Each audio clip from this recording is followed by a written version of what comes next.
ፍቅር ባለፈው ጎዳና ላይ ወይንም ውጭ ላይ አብሯት ያደረው የቤዛ ጓደኛ የትምህርት ቤት ጓደኛዋ ነኝ ብሎ ወደ ቤት መጥቷል።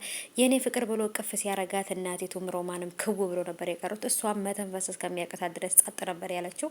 አስባችሁታል ምን እንደሚፈጠር በቤተሰቦቻችሁ ፊት ለፊት ይሄ መሆን ማለት እንግዲህ ደግሞ አበበ ጋራ ወደ ከተማ የመጣችው የብርሃን ጓደኛ ብርሃን ዴቭን እንደምታፈቅረው ወደዛ የሚመጣው ደግሞ እሷን ፈልጎ እንደሆነ ነው እያሰበች ያለችው ብላ ያለውን ነገር እውነቱን ፍርጥ አድርጋ እንግዲህ ተናግራለች። ይሄ ሁሉ ነገር ከሚሆን ዴቭ ይመለስ ብለው ወስነዋል። ዴቭ ይመለሳል ወይንስ ምን ይፈጠራል? እዛ ጋር እያሰቡ ያሉት እነሱ ባርኮትና አዴ ሊጋቡ እንደሆነ እንጂ ዴቭና አዴ ሊጋቡ እንደሆነ አይደለም። ነገሮች በጣም ከባድ ሆኗል። ቤተሰቦች ወዴት እየሄደ እንደው ራሱ አላቅም። ሰላም ውድ የተከበራችሁ የቻናሌ ተከታታዮች እንዴት ናችሁ?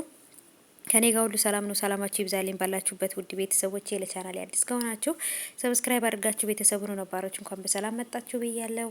ተወዳጁ የአደይ ድራማ ትናንት ተለቋል። እንግዲህ በጣም ነገሮች አወዛጋቢ ናቸው። ያም ነገር ምንድነው? ብርሃን ዴቭን ባየችው ሰዓት የምታደርገው ነገር አክቷ በቃ እያረገች ያለችው ነገር በጣም ነገሮችን እንዲወሳሰፉና ነገሮች ከባድ እንዲሆኑ አድርጎታል ማለት ነው።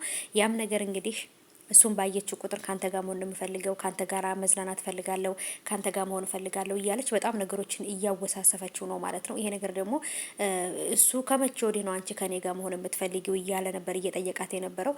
የአዴም አባት ከአዴ እናት ጋራ መጥቶ ልጅሽ ለትዳር እየተጠየቀች አላገባም እያለች እምቢ እያለች ነው የመጣላትን ባል እሺ ብላ ትቀበል ብሎ እንግዲህ እናቲቱን እያሳመናት እናቲቱን እየተናገራት ነበር። አንተም በአባትነትህ እንግዲህ ይሄን ነገር ካልክ ችግር የለውም ብላ ዝም ብለዋለች። ዴቭም ለአዴ እናት አዴ ልታገባ ነው ልታገባም ወስናለች ምናምን ብሎ ሲላት ያንን ባርኮት የሚባል ልጅ ወደ ውጭ ሀገር ሄዷል ተብሎ ይል እንዴ ብላ ነበር ያለችው። እሷም ደግሞ ዴቭ ሳይሆን ባርኮት ነበር የመሰላት። ፍቅርም የመሰላት ባርኮት ነው። ማን ነው ብርሃንም የመሰላት ባርኮት ልታገባ እንደሆነ ነው።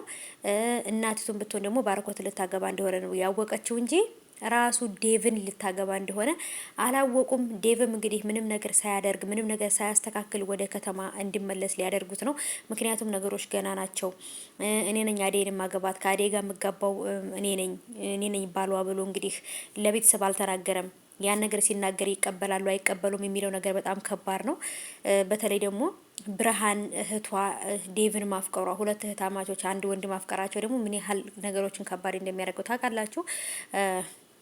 አሹም እንግዲህ ሮማንን አፍቅሮ በሮማን ፍቅር እየተሰቃየ ነው። እናቱን ደካማ እናቱን ክፍለ ሀገር ውስጥ ትቶ መጥቶ የሰው ቤት ዘበኛ ሆኖ በሀገሩ ኮርቶ የሚኖረው ልጅ በሰው ቤት ግን ዘበኛ ሆኖ እየኖረ ያለው ለሷ ብሎ ማለት ነው፣ ለሮማን ብሎ። ሮምዬ ግን መጨራሽ ፍቅሩ አልታያትም ይሆን ወይ ደግሞ በአፏ አውጥቶ አፈቅርሻለሁ እንዲላት እየጠበቀች ይሁን አላቅም። ግን እሷም የምትወደው ይመስለኛል። በነገራችን ላይ እሷም ትወደዋለች ታፈቅረዋለች። እና ይህን ደግሞ ለመናገር ለምን እንዳልፈለገች እሱም ደግሞ ለምን ለመናገር እንደፈራ አላቅም። ብቻ ግን እስኪ መጨረሻ ላይ ምን ሊሆን እንደሚችል እናያለን። ግን ደግሞ የዴቭና የብርሃን ነገር ግን በጊዜ ካልተቋጨ መጨረሻው አያምርም። ሁለቱም እህታማቾች በአንድ ወንድ ምክንያት እንዳይጣሉና በአንድ ወንድ ምክንያት ሁለቱም እህታማቾች እንዳይራራቁ ነው የፈራሁት ማለት ነው። ሲጀመሩም ብርሃንና አዴ ብቻ ናቸው። ለእናትም ለአባትም ሁለት ብቻ ናቸው። ሁለቱ በመሀል በአንድ ወንድ ምክንያት እንደዚህ መጣላትና መለያየት አለባቸው ብዬ አላስብም።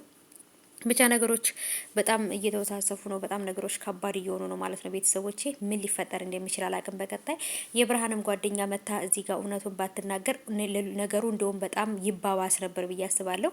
ዴቭም ደግሞ ብርሃን እንደምታፈቅረው ካወቀ በኋላ ምን አለ ምንስ ተፈጠረ የሚለውን ማየት እፈልጋለሁ። በቀጣይ እንመጣለን።